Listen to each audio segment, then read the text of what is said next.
नमस्कार, आप देख रहे हैं गुड न्यूज टुडे। शाम के 4 बज चुके हैं और ये वक्त होता है हमारे खास कार्यक्रम ये हुई ना बात का। आपके साथ मैं हूं अनंत भट्ट। बात ऐसी हो जो सीधे आप तक पहुंचे, मुद्दे ऐसे हो जो सीधे आपसे जुड़े हों। अक्सर खबरों के शोर में हमारे आपके काम की बातें पीछे छूट जाती हैं, कुछ बदलने की हमारी कोशिशें अधूरी रह जाती हैं। तो नए अंदाज में कुछ कहने, कुछ सुनने और बहुत कुछ समझने की करेंगे कोशिश। इस शो में बात ऐसी होगी कि आप भी कहेंगे ये हुई ना बात।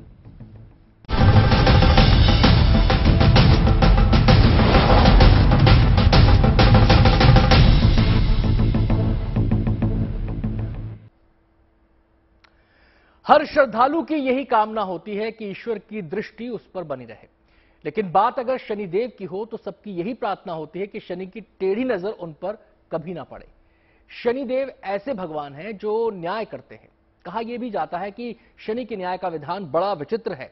शनिदेव क्रोधित हुए तो किसी की भी 7.5 आना तय है। अगर शनिदेव की नजरें तिरछी हुई तो मनुष्य पर मुसीबत की ढैया निश्चित है। ऐसे में सवाल है, क्या शनि की 7.5 हमेशा अशुभ ही होती है या फिर शनि की ढैया का परिणाम हमेशा तकलीफदेह होता है? यही शनिदेव का वो रहस्य है जिसकी आज हम बात करेंगे और इस रहस्य की परतों को खोलने की कोशिश करेंगे, जानने की कोशिश करेंगे क्या शनि की 7.5 में, ढैया में भी शुभ फल पाया जा सकता है। तमाम ज्योतिषाचार्य हमारे साथ मौजूद रहेंगे इस चर्चा में, तमाम पहलुओं पर बातचीत करने के लिए। लेकिन अपने मेहमानों से हम बातचीत की शुरुआत करें उससे पहले ये रिपोर्ट आपको दिखा दें।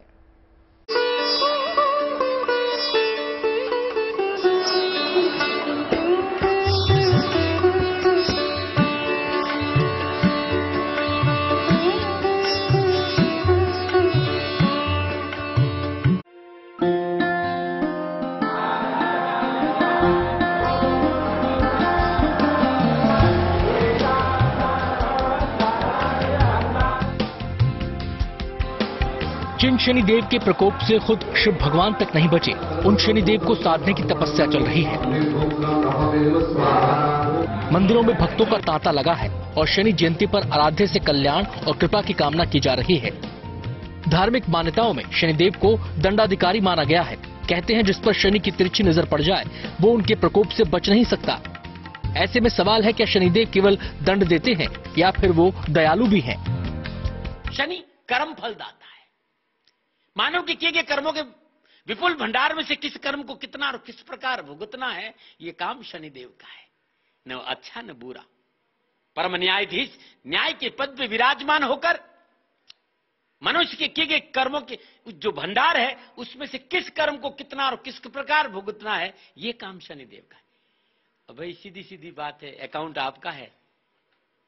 अब ये आपको देखना पड़ेगा कर्मों का खजाना आपका कैसा है। और ये एक भरम है, भय है कि शनि प्रतिकूल। शनि कभी प्रतिकूल नहीं, हमारे कर्म प्रतिकूल होते हैं। कहा जाता है कि शनिदेव की कृपा पाने का मार्ग आसान नहीं। शनि हमारे सभी कर्मों का हिसाब किताब रखते हैं। शनि हमारे दंड का विधान तय करते हैं और तो और उनकी 7.5 किसी के पूरे जीवन की दशा और दिशा बदल सकती है।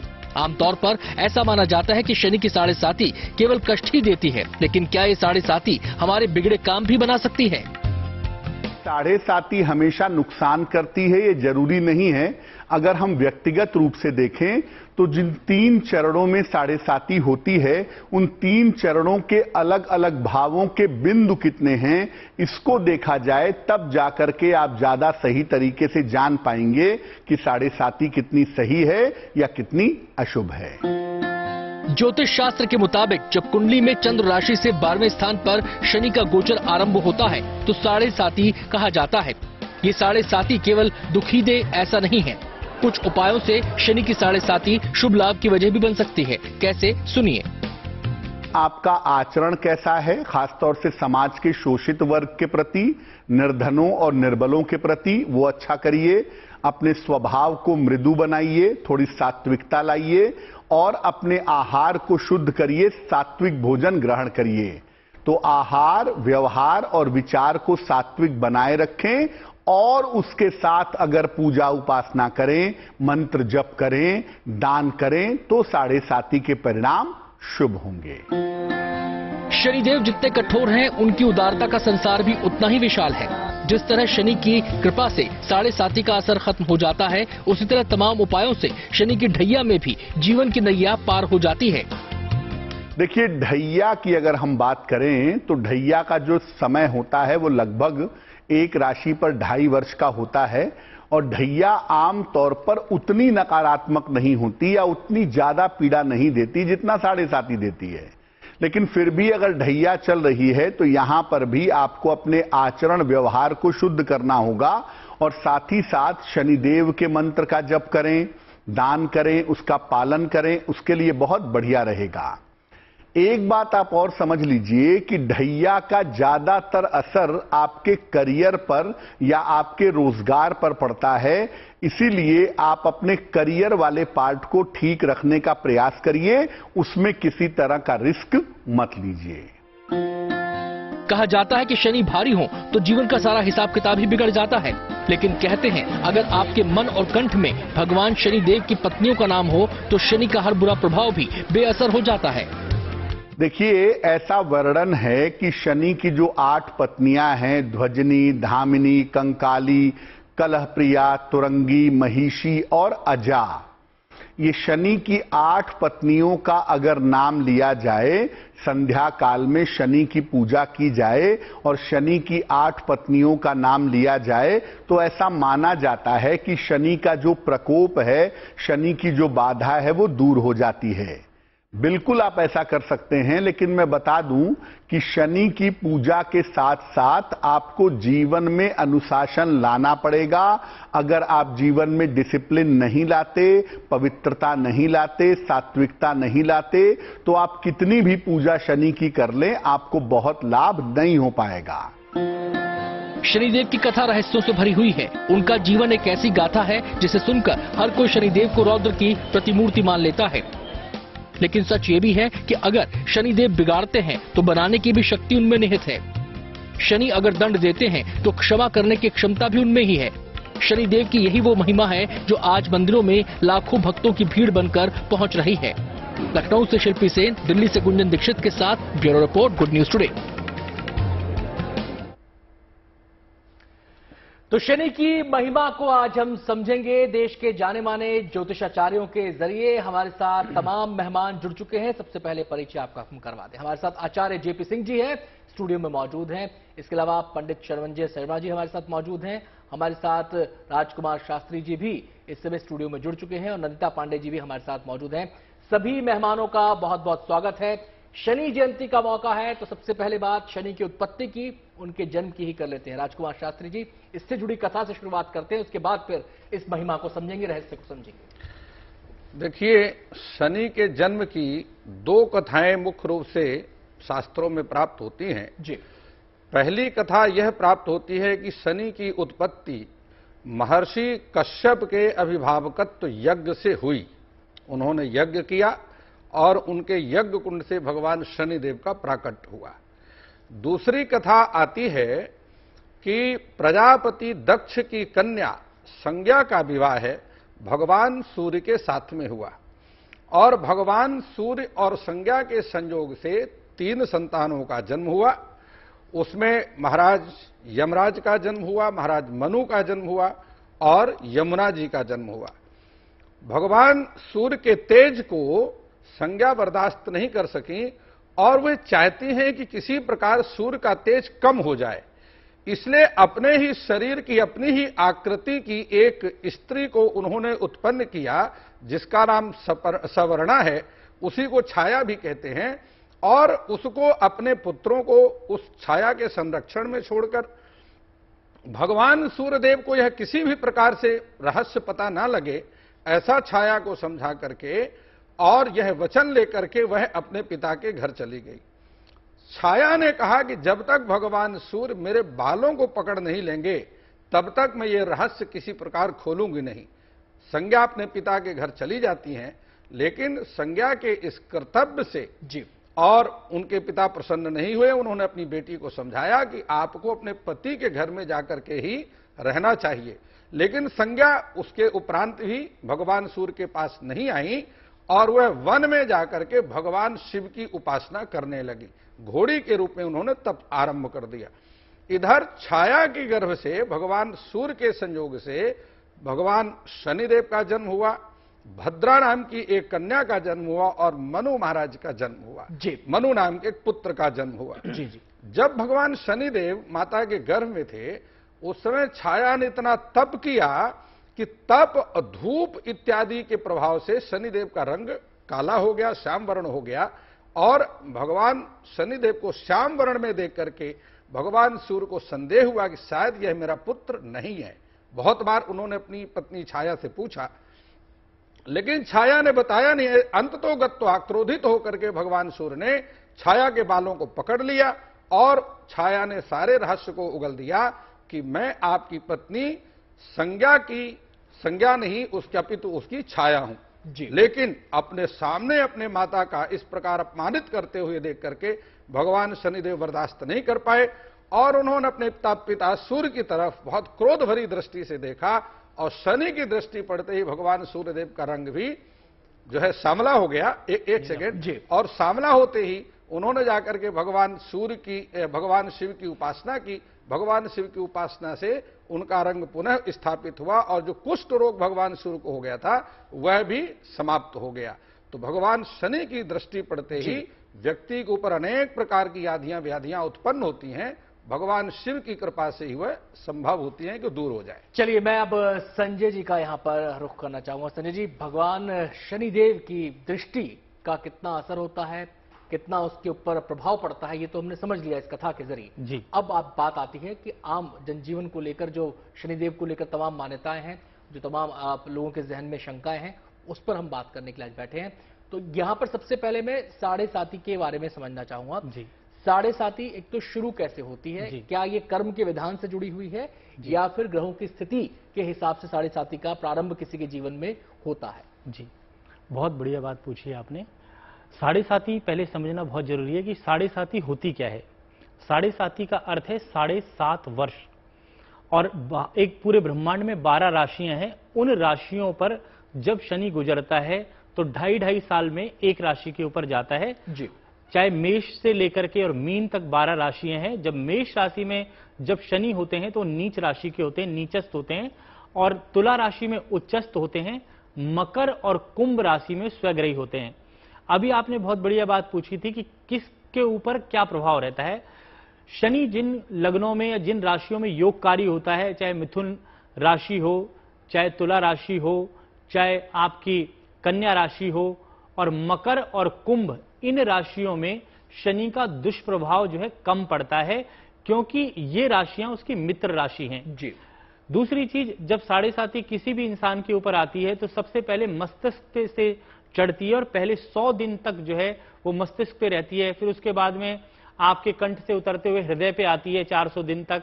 फिर उसके बाद पेट पे आती है, पेट से उतरते उतरते पैरों तक जो है, जो कालपुरुष की 12 राशियां हैं, सर से लेकर के और पैर तक जो है उतर जाती है।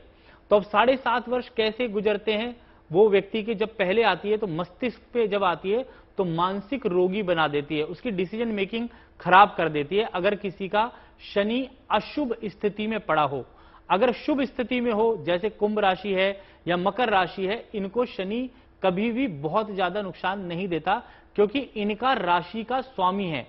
परंतु कई बारी क्या है कि नक्षत्र जब मंगल के नक्षत्र में जब शनि आ जाता है, जैसा कि अभी आया, उस वक्त जो है थोड़ा सा खराब फल दिया।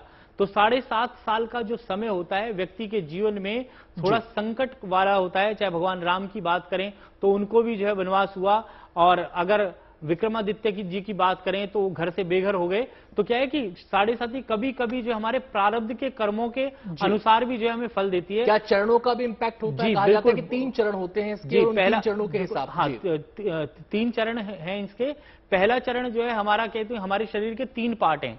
हमारा पहला गर्दन है, इसको हम आकाश तत्व बोलते हैं, फिर धड़ है, फिर हमारा चरण है। तो 12 राशि जो चरणों की बात की जाती है, क्योंकि जो शनि को है कभी भी डायरेक्ट हमें उसकी मूर्ति को डायरेक्ट नहीं देखना चाहिए, क्योंकि शनि की जो दृष्टि 3री, 7वीं और 10वीं दृष्टि होती है। तो जब भी ऑयल चढ़ाते हैं तो अगर शिला है तो शिला के ऊपर आप चढ़ा सकते हैं। अगर कोई मूर्ति है शनि की तो उसके चरणों में जो पहली वाली फिंगर होती है, बड़ी वाली, जो हमारे हाथ को अगर आप देखें तो इसमें जो पहली उंगली है हमारी, वो बृहस्पति की है, दूसरी हमारी शनि की है, तीसरी हमारी सूर्य की है, चौथी हमारी बुध की है, और अंगूठा हमारा शुक्र और ब्रह्म माना जाता है। तो शनि को जो है कलयुग का न्यायाधीश माना गया है। और जब भगवान शिव के साथ आपको मालूम है कि जब युद्ध हुआ शनिदेव का, तो शनि ने वरदान हासिल किया हुआ है कि उनको जो है कलयुग का न्यायाधीश माना जाएगा। जो भी युग होंगे उसमें शनि जो है न्यायाधीश बनकर के और संसार को जो है धारण करेंगे। और शनि को जो है काला मान लिया गया है, पर काले वर्ण का नहीं है, नील वर्ण है, क्योंकि नीला वर्ण है शनि का। तभी उसमें जब मंत्र भी आता है, जब हम मंत्र बोलते हैं ओम शन्नो देवी रविष्टये आपो भवन्तु पीतये शंयो रवि श्रवन्तु ना, तो उसको कहीं ना कहीं ब्लू कलर का माना गया है। और काला अंधकार में है, इसलिए उसको जो है काला मान लेते हैं। बहुत विस्तार में संजय जी ने यहाँ पे व्याख्या कर दी है शनि जी की। 7.5 के बारे में बहुत विस्तार से समझा दिया कि कैसे इसका इम्पैक्ट एक आम आदमी पर नेगेटिव। और कहा भी जाता है कि मार्तंडे और छाया के पुत्र हैं। जब नीलाजम समाभासम रविपुत्रम जजागरम जब हम बोलते हैं कि भाई जो है उसके पुत्र हैं मार्तंडे जी, अर्थात सूर्य के पुत्र हैं, छाया के पुत्र हैं, यम के भाई हैं और यमुना के भी भाई हैं। तो ये उस तरह का विस्तार है जो पूरी प्रार्थना में यही बताया गया है कि नील वर्ण जो है शनि का है, पर काला स्वरूप जो है अंधकार में। क्योंकि शनि की जो पूजा होती है वो शाम के वक्त होती है, क्योंकि सूर्य जब तक आकाश में रहता है तो सूर्य की जब तक दृष्टि शनि की पीठ पे पड़ती है तो शनि पश्चिम दिशा का स्वामी है, सूर्य पूर्व का स्वामी है। संजय जी आपके पास आता हूं, बाकी गेस्ट कोई मुझे अपने इसमें चर्चा में शामिल करना। मेरी गुजारिश आप सबसे ये है कि जो हमारा सवाल है उसको संक्षेप में अगर आप उसके बारे में बताएं जी बिल्कुल, तो ज्यादा से ज्यादा बातें हम कर पाएंगे। जेपी सिंह जी का मैं यहाँ पे रुक करना चाहूंगा। सर, ये तो बात हुई 7.5 कैसे नेगेटिविटी के साथ प्रभावित करती है, लेकिन लोगों के जहन में ये भी आता है कि 7.5 कुछ लोगों की बड़ी फलदायी भी होती है। तो उसको फलदायी कैसे बनाया जाए, नेगेटिविटी को कम कैसे किया जाए, पॉजिटिविटी कैसे हासिल की जाए? देखिए, सर्वप्रथम ये सबसे पहला ये चीज जाननी जरूरी है कि मेरी पत्रिका में शनि कैसे है जी। क्योंकि शनि को खाली ये कह देने से कि शनि दंडाधिकारी हैं, शनि आपके लिए क्रूर देवता हैं, या शनि हमेशा नेगेटिव फल देते हैं या क्रूरता से देखते हैं, ये गलत होगा। आपके कर्म और आपकी पत्रिका में स्थित शनि, अगर आपकी पत्रिका में दीर्घ स्थान पर शनि बैठे हैं, खासतौर पे द्वादश में बैठे हैं, अष्टम में बैठे हैं, तो आपको उसके फल मिलेंगे। अगर आपके शनि तित्त में बैठे हैं, लग्न में बैठे हैं, तो उसके फल मिलेंगे। तो आपको पहले ये जानना जरूरी है। दूसरी बात सबसे महत्वपूर्ण ये जाननी जरूरी है कि शनि के लाभ लेने के लिए हमें शनि के जीवन का आचरण करना पड़ेगा। हमें एक न्यायाधीश के न्याय में चलना है। हमें जैसे कानून की सीमा में रहेंगे तो कानून आपको कभी तंग नहीं करेगा।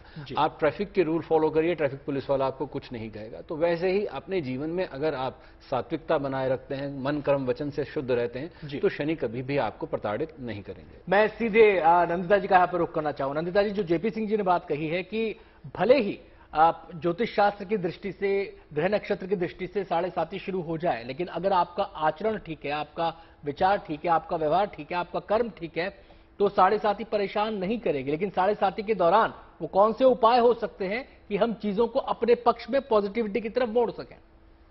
जी, सबसे पहले तो जैसे आपने 7.5 की बात की, किसी व्यक्ति के अभी जैसे एज ग्रुप हम मान के चलते हैं कि एवरेज लाइफ स्पैन जो है 75 to 80 ईयर्स हो गया है इंसान का। तो इस पूरे लाइफ स्पैन को अगर मैं देखूं तो लगभग 2 बार तो आपको 7.5 जीवन में आएगी, तीसरी बार भी आ सकती है। जो प्रथम बार की 7.5 होती है और अगर वो बचपन में आपको आ रही है तो उसका भोग माता पिता लेते हैं, ताम्रपत्र की 7.5 बोलते हैं उसे। जो बीच की 7.5 जो सेकंड टाइम आती है आपको, उसको रजत पथ की 7.5 बोली जाती है। तो उसमें खट्टे मीठे आपको असर मिलते हैं, क्योंकि आपने काफी समय तक का एक मिडिल एज में आते आते आपने बहुत मेहनत करके जो भी मुकाम हासिल किया है या मेहनत नहीं की है और साम दाम दंड भेद के साथ मुकाम हासिल किया, उसके हिसाब से आपको 7.5 यहाँ पे प्रभावित करती है। और अंतिम 7.5 जो जनरली अगर मैं ये 75-80 ईयर्स का लाइफ स्पैन लेकर के चलूं तो वो आपके बिल्कुल last phases of your ears में आएगी और उसको स्वर्ण पथ की 7.5 बोलते हैं। और स्वर्ण पथ की 7.5 आपके लिए बहुत ही अच्छी होती है, राजा का मान सम्मान भी लेकर के आती है। तो ये कहना कि 7.5 में आपको केवल नेगेटिविटी ही मिलेगी, ऐसा नहीं होता है। बहुत कुछ यहाँ पे डिपेंड करता है आप कौन से फेज की 7.5 में जा रहे हैं। जी। दूसरी चीज 7.5 में आप क्या ऐसा कर सकते हैं जब आपकी 7.5 हो या ढैया हो, तो सबसे पहले तो शनि के शांति मंत्र को आप करें। अगेन जैसे कि आचार्य जी बोल रहे थे, जेपी सिंह जी, कि आपकी कुंडली में आपका शनि कहाँ पे स्थित है, उससे भी बहुत फर्क पड़ता है कि आपकी क्या उसमें उसका रिफ्लेक्शन होगा। क्योंकि शनि का अगर आपको मंत्र आपका अच्छा उच्च का है तो आप ओम शन शनिश्चराय नमः पढ़ें। अगर आपका शनि नीच का है या अकारक है तो ओम प्राम प्रेम प्रावता शनिश्चराय नमः का जप करें। लेकिन उससे ज्यादा सबसे ज्यादा शनिदेव प्रसन्न होते हैं जब आप माता का सम्मान करते हैं, स्त्रियों का सम्मान करते हैं, पत्नी का सम्मान करते हैं। खुद उनकी 8 पत्नियां थी शनिदेव की, और उनको जो उनकी जो पैनी दृष्टि पड़ी, एक तो सूर्यदेव के सामने जब आए तो बहुत उनका एकदम जी। से आंखें बंद हुई थी, और दूसरा उनको अपनी एक पत्नी से श्राप भी मिला था कि जब उन्होंने अपनी जी। पत्नी का सुना नहीं तो उन्होंने कहा कि आपकी जो भी है दृष्टि जिस पे पड़ेगी उसकी जो जीवन में है उसके जीवन में समस्याएं आ जाए।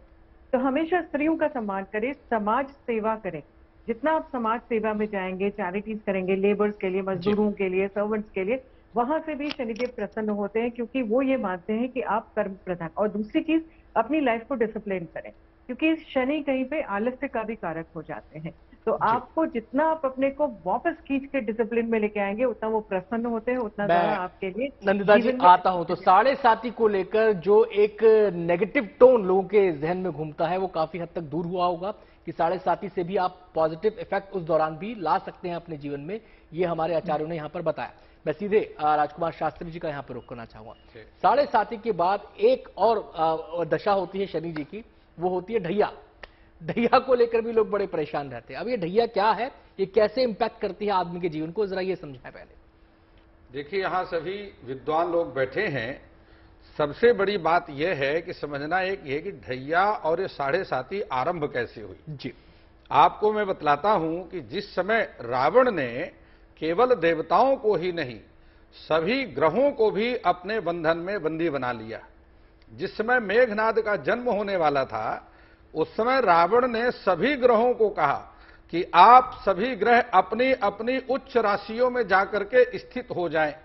लेकिन समाज की व्यवस्था कैसे बनेगी, यह सभी ग्रहों के मन में चिंता हुई।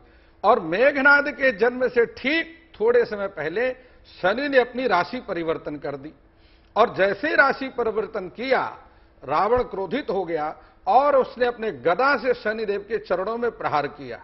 उससे शनिदेव की गति धीमी हो गई और वह एक राशि को 2.5 वर्षों में पार करने लग गए।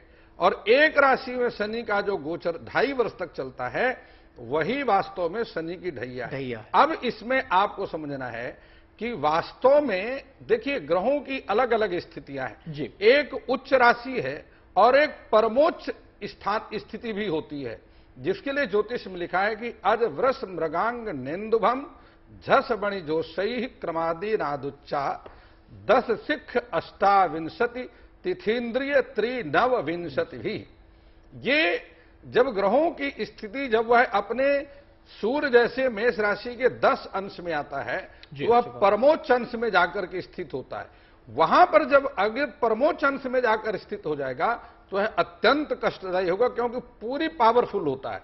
लेकिन अगर वह केवल शनि की 7.5 है और परमोच्च अंश में ही नहीं है, उसके अंश बहुत कम है कुंडली में, तो वह पीड़ित नहीं कर पाता, इसलिए कोई अधिक परेशान होने की आवश्यकता नहीं रहती जी। और परमोच्च अंश बहुत कम स्थितियां बनती हैं, कुंडली में बनती है। बहुत बहुत यहाँ पर विस्तार से बता रहे हैं हमारे तमाम मेहमान इस पूरे की पूरे विषय पर, लेकिन उनसे हमारी ये चर्चा जारी रहेगी। तो ढैया क्या है, 7.5 क्या है, इसका आरंभ कैसे होता है, इसके बारे में हमने जान लिया। 7.5 में कैसे हम फलदायक उसको बना सकते हैं, ये भी हमने जान लिया। अब ढैया से जुड़े जो उपाय हैं उसको एक छोटे से ब्रेक के बाद जानेंगे, और ये भी जानेंगे कि जो शनिदेव की 8 पत्नियां हैं उनकी आराधना से, उनके जप तप से हमें क्या लाभ मिल सकता है, कौन से शुभ योग हमारे जीवन में आ सकते हैं। मौका शनि जयंती का, और शनिदेव को कैसे प्रसन्न किया जाए, उनकी 7.5 में कैसे शुभ लाभ हासिल किया जाए, कैसे ढैया में नैया पार लगाई जाए, इन तमाम पहलुओं पर चर्चा जारी है। सीधे मैं रुख करूंगा नंदिता जी का, जो हमारे साथ जुड़ी हुई है। नंदिता जी, गहरा कनेक्शन बताया जाता है हनुमान जी का और शनिदेव का। कहते हैं कि अगर हनुमान जी की आराधना करोगे तो क्या 7.5 क्या ढैया सब कुछ पार हो जाएगा? जी, इसके बारे में बोला जाता है शनिदेव जो है भगवान शिव के वैसे भक्त रहे हैं और शिव का ही रूप हनुमान जी भी रहते हैं। लेकिन एक उसकी दो एक किंवदंतियां इनके बारे में, दोनों की ही रिलेशनशिप के बारे में बात करती हैं। एक तो वक्त था जिस समय हनुमान जी अपनी तपस्या में लीन थे और बिल्कुल राम नाम जप रहे थे, और शनिदेव वहां से गुजर रहे थे। और जब वो गुजर रहे थे तो उन्होंने देखा कि ये कोई वानर यहाँ पे तपस्या में लगा है, तो उन्होंने जाके थोड़ा सा छेड़ना शुरू करा।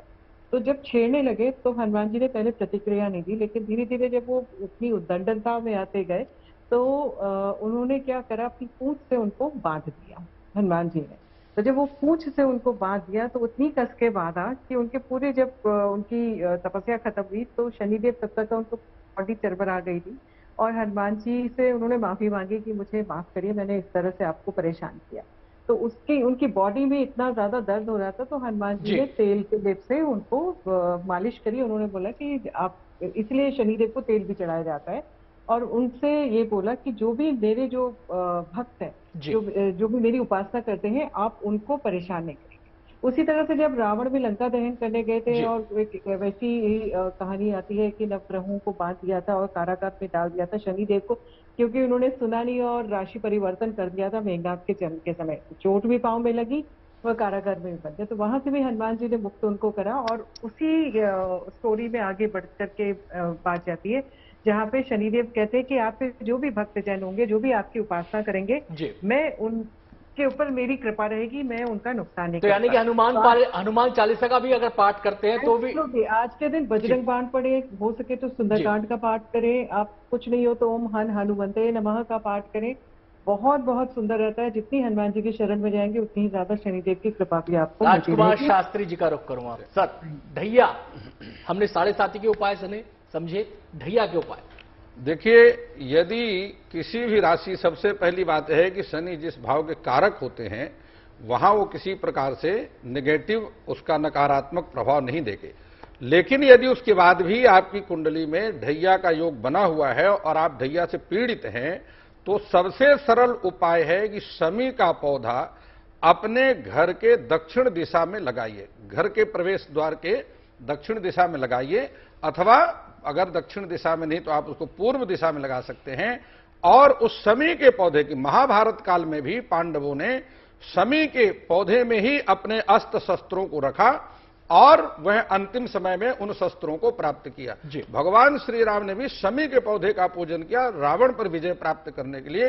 इसलिए शमी के पौधे की सेवा करना, उसका पूजन करना, जल चढ़ाना, यह शनि की ढैया का सबसे सरल और सटीक उपाय है। चलिए, मैं अब सीधे रुक करूंगा संजय जी का। संजय जी, शनिदेव की 8 पत्नियों की विधि विधान से पूजा का भी बात कही जाती है कि अगर उनकी भी पूजा किया जाए, जब तक किया जाए, तो भी तमाम कष्ट दूर होते हैं, शनिदेव प्रसन्न होते हैं। तो उनको कैसे, जो सबसे पहली पत्नी है साध्वी, सती साध्वी, तो वो सती साध्वी जो है वो पहली पत्नी है। और जो मेन पत्नी है उनकी है ध्वजनी, दामनी, कंकाली, कलहप्रिया, कंटकी, तुरंगी, महिषी और अजा। ये सारी जो है शनि की पत्नियां मानी गई हैं।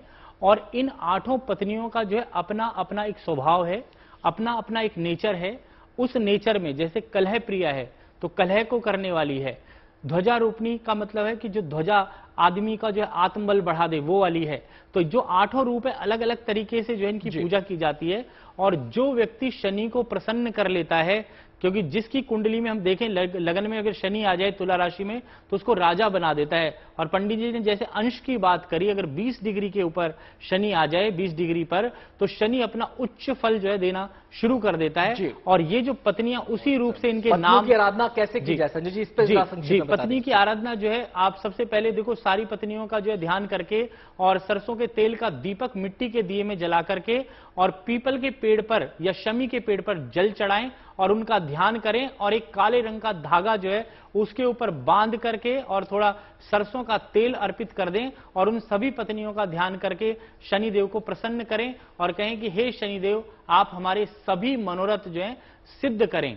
इस प्रकार से प्रार्थना करने से सभी मनोरथ जो है शनि सिद्ध कर देते हैं। और ओम शन शनिचराय नमः मंत्र का जो है जाप करते रहें, उससे सारे के सारे काम इस कलयुग रूपी न्यायाधीश शनि द्वारा सिद्ध हो जाते हैं। मैं जेपी सिंह जी का यहाँ पर रुक करूंगा। सर, ये बताएं कि ये जो बीज मंत्र की बात बार बार आती है, तो ये बीज मंत्र जो है कॉमन होते हैं या राशि के हिसाब से, शनि की दशा के हिसाब से इनको तय किया जाता है?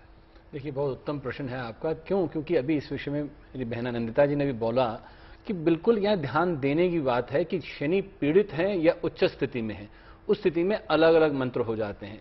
जैसे मुझे क्षमा याचना करनी है तो ओम शम शनिचराय नमः होगा, और अगर मुझे प्रसन्न करना है तो ओम शम शनिचराय की जगह पर ओम प्राम प्रीम प्रोशय शनिचराय नमः होगा।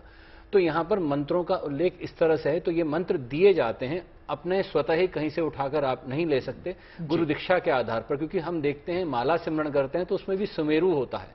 वो क्यों होता है और उसे कहा जाता है लांगा नहीं जाता, कारण वह गुरु का होता है जिसने वह मंत्र दिया है। तो मंत्र किसी आचार्य द्वारा, किसी गुरु द्वारा लिया जाता है कि आपको कौन से मंत्र का उच्चारण करना है। तांत्रिक मंत्र है, वैदिक मंत्र है, कर्मकांडी मंत्र है, कौन से मंत्र का आपको उच्चारण करना है, ये हमें जानना बहुत आवश्यक है। बहुत बहुत शुक्रिया तमाम मेहमानों का शनि देव से जुड़ी आराधना पर विस्तार से प्रकाश डालने के लिए और ये बताने के लिए कि 7.5 हो, ढैया हो, महादशा हो या कोई भी दशा हो शनिदेव की या उनकी कोई भी गोचर की स्थिति हो, उसमें घबराने की जरूरत नहीं है। आप अपने शुभ कर्मों से शुभ लाभ प्राप्त कर सकते हैं शनि की आराधना से। बहुत बहुत शुक्रिया तमाम मेहमानों का। वक्त हो गया।